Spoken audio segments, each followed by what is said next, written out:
충청북도 산하기관장에 대한 인사청문회가 이루어질 가능성이 커졌습니다. 이시종 지사도 긍정적으로 검토하겠다고 밝혔습니다. 범죄 피의자가 휴대전화 등 현대 문물을 사용하지 않아서 올해 발생한 충북의 유일한 강도 미제 사건을 해결하지 못하고 있습니다. 장애인 재활시설에서 학대 의심 정황이 포착돼서 경찰이 수사에 나섰습니다. 여러분 안녕하십니까? 계속해서 충북 지역 뉴스입니다. 충청북도 정무부지사와 산하기관장을 임명할 때 인사청문회를 도입하는 요구가 그동안 꾸준히 있었는데요. 이시종 도지사가 처음으로 긍정적으로 검토하겠다는 입장을 내놨습니다. 정재영 기자입니다. 충청북도의회 임시회 마지막 날, 김영주 도의원은 지난 2016년 이후 전국 15개 시도가 잇따라 인사청문회 제도를 도입하고 있지만 충북은 빠져 있다고 지적했습니다. 충청북도 산하 공기업과 출자 출연기관에 매년 막대한 예산을 투입하면서도 기관장의 자질을 검증할 수 있는 절차는 없다는 겁니다. 고은, 정실 인사를 막기 위해 반드시 필요하다며 지사의 분신으로 불리는 정무부지사도 포함하자고 제안했습니다. 통제 수단으로서 권력 불입을 통한 민주주의 실현에 기여했을 뿐만 아니라 이를 통해 임명권자의 임명에 대한 정당성도 확보될 수 있다고 생각합니다. 충북개발공사 등 도지사가 임명하는 산하기관장은 모두 13명으로 임기는 최대 3년입니다. 청문회가 도입되면 재산 목록과 병역사항, 체납 여부 등이 공개되기 때문에 내정자와 임명권자 모두 달갑지 않은 제안. 그동안 반대했던 이시종 지사는 긍정적으로 검토하겠다며 4년 만에 바뀐 입장을 내놨습니다. 전국에서 단 둘뿐인 미도입 지자체라는 꼬리표가 부담으로 작용한 것으로 보입니다. 그 여러 가지 준비나 이런 여러 가지 분위기 때문에 그랬던 건데 이렇게 굳이 반대할 이유는 없을 것 같은데. 대상 기간과 도입 시기, 자료 제출을 거부할 경우 대응 방안 등 협약 체결을 위해선 충청북도와 도의회 조율이 필요합니다. 바로 도와 도의회가 협약을 맺어서 시행할 필요가 있다고 봅니다. 더불어서 이 인사청문회가 그 제도의 취지에 맞게 인물을 검증 비교하는 것으로서 그런 기능을 할 수 있도록 해야 한다고 생각을 합니다. 상반기 중 인사청문 제도가 도입되면 첫 대상은 오는 8월 임명 예정인 차기 충북연구원장입니다. MBC 뉴스 정지영입니다. 이시종 충북지사가 충북도청에서 열린 민주당과의 예산정책협의회에서 충북선 고속철 오송 원주 연결선의 사업비 반영을 최우선 과제로 건의했습니다. 또 세종시에서 청주공항까지 고속화도로 건설과 미래해양과학관 건립, 충청권 2030 아시안게임 유치 등 15개 현안과 24개 사업에 내년 정부 예산 반영을 건의했습니다. 이에 대해 이해찬 민주당 대표는 충북 현안 해결을 위해 중앙당 차원에서 지속적인 관심과 지원을 약속했습니다. 충북선 고속화 사업이 제천을 건너뛴다는 이른바 제천 패싱 논란과 관련해 이시종 충북지사가 오는 21일 제천을 방문합니다. 애초 이시종 지사의 제천 순방 일정은 다음 달 29일이었지만 국토부 사업계획 제출에 앞서 지역 의견을 듣기 위해 일정을 앞당겼습니다. 이 지사는 시의회를 먼저 방문한 뒤 제천 시민들과 대화를 나눌 예정입니다. 올해 들어 발생한 충북의 유일한 미제 강도 사건 용의자가 50일이 지나도록 잡히지 않고 있습니다. 현대 문물과 담 쌓고 도망 다니는 용의자 앞에 경찰 수사가 애를 먹고 있습니다. 이재욱 기자가 취재했습니다. 지난 1월 농촌마을 가정집에 찾아와 밥을 구걸하던 한 남성은 갑자기 강도로 돌변했습니다. 거동이 불편한 80대 할머니를 폭행하고 자녀한테 받은 용돈 25만 원을 빼앗아 달아났습니다. 자리가 또 아프다, 호랑이가 또 시민들이 모두 안 무섭다. 경찰은 증거 분석을 통해 60대 남성을 강도 용의자로 특정했지만 사건 발생 50일이 지나도록 오리무중인 상태입니다. 용의자가 신출귀몰한 수법을 써서 못 잡는 게 아니라 걸어서 도망다녀서라는 게 경찰의 해명입니다. 휴대폰도 쓰지 않고 차도 타지 않는 속칭 뚜벅이로 통하는 용의자인데 CCTV가 없는 길을 골라 걸어다녀 동선 추적이 쉽지 않다는 것입니다. 지난해 5월 70대 남성을 살해한 동거녀도 휴대폰을 버리고 걸어서 도망다니는 바람에 도주 일주일 만에 겨우 붙잡을 수 있었습니다. 청주 대전 시내 그리고 계룡 논산으로 이어지는 도주리에 대해서 약 1000여 대의 CCTV와 차량 블랙박스를 분석하여 검거하였습니다. 경찰은 올해 충북에서 유일한 강도 미제 사건 해결을 위해 전담팀을 꾸리고 전국에 수배 전단을 배포했습니다. MBC 뉴스 이재욱입니다.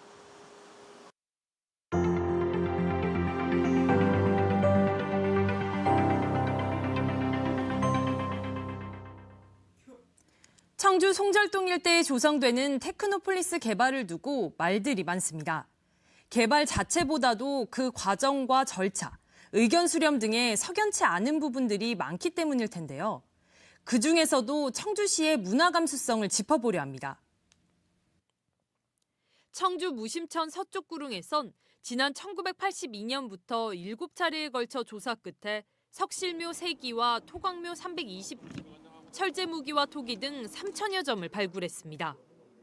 바로 백제권역 최대 무덤 밀집 지역인 청주 신봉동 백제고분군입니다.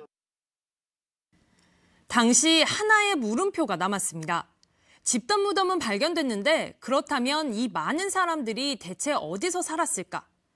30여 년이 훌쩍 지나 현재 테크노폴리스 개발 부지에서 그 답을 찾았습니다. 아파트 단지가 들어선 1차 부지에선 집단 거주지와 무덤 500여 기, 생활시설인 철기 공방이 발굴됐고 출토된 삼국시대 유물만 6천여 점입니다.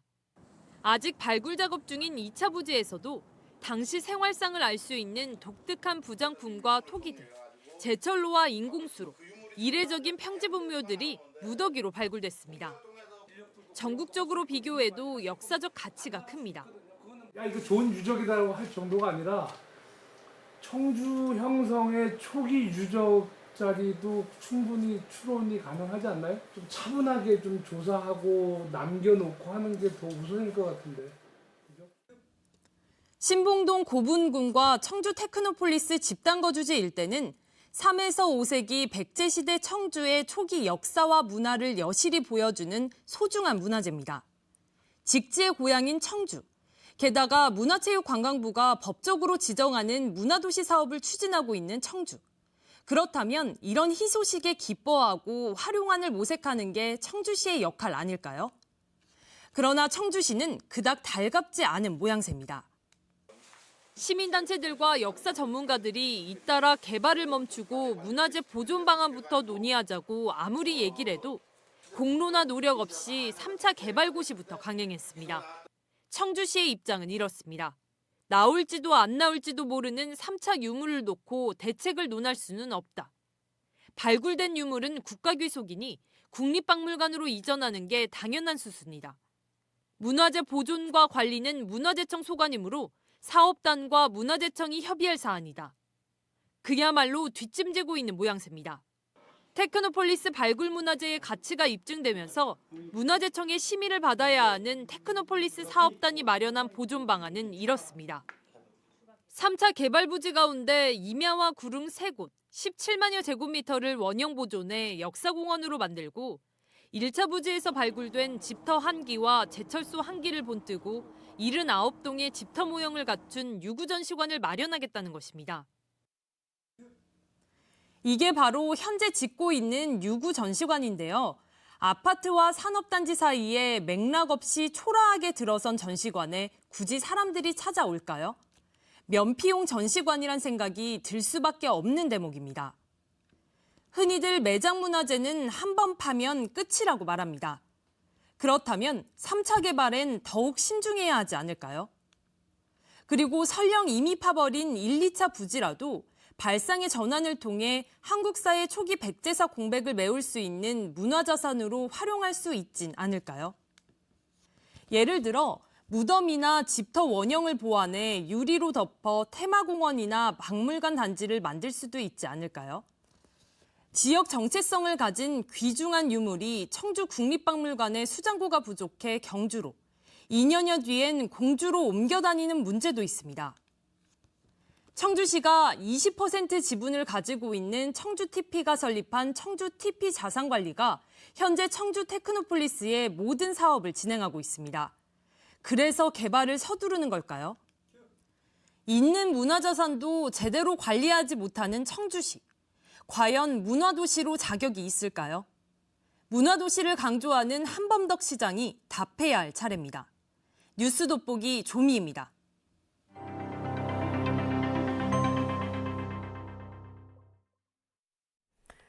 종교재단이 운영하는 청주의 한 장애인 재활시설에서 학대 의심 정황이 포착돼 경찰이 수사에 나섰습니다.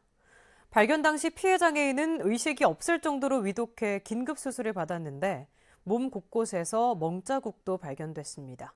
제이영 기자입니다. 청주의 한 지적장애인 재활시설. 지난 1일 밤 이곳에 거주하는 34살 지적장애인 남성 A씨가 의식을 잃은 채 발견됐습니다. 긴급 수술로 의식은 찾았지만 6개월 이상 병원 치료가 필요한 상황입니다. 건강했던 A씨가 갑자기 사경을 헤맸던 이유는 외상성 뇌출혈 때문. 무언가에 부딪혀 생긴 흔적으로 보이는데 감독기관은 학대를 의심하고 있습니다. 몸 곳곳에서 수상한 멍자국도 발견됐습니다. 학대 의심 신고가 들어와서 경찰과 또 권익공무기관에서 같이 조사하고 있는 사안입니다. 재활원 측도 자체 조사에 들어갔습니다. A씨가 의식을 잃기 전 단둘이 있었던 30대 생활재활교사가 발로 툭툭 차고 머리카락을 당겼다는 진술을 확보하고 출근을 정지한 상태입니다. 하지만 해당 교사의 행위가 뇌출혈의 직접 원인인지는 조사 결과가 나와봐야 한다고 선을 그었습니다. 자체 조사 결과 이 피자 인권 침해 정황이 드러나서 가족과 이 피자에게 굉장히 대단히 죄송합니다. 이런 일이 벌어져서. 피해 아버지의 진정서를 제출받은 경찰은 CCTV를 분석해 추가 학대 정황이 있는지 수사를 확대하고 있습니다. MBC 뉴스 제이원입니다. 음료 납품 사업권의 대가로 뒷돈을 챙긴 전 청주의료원 장례식장 직원이 실형을 선고받았습니다.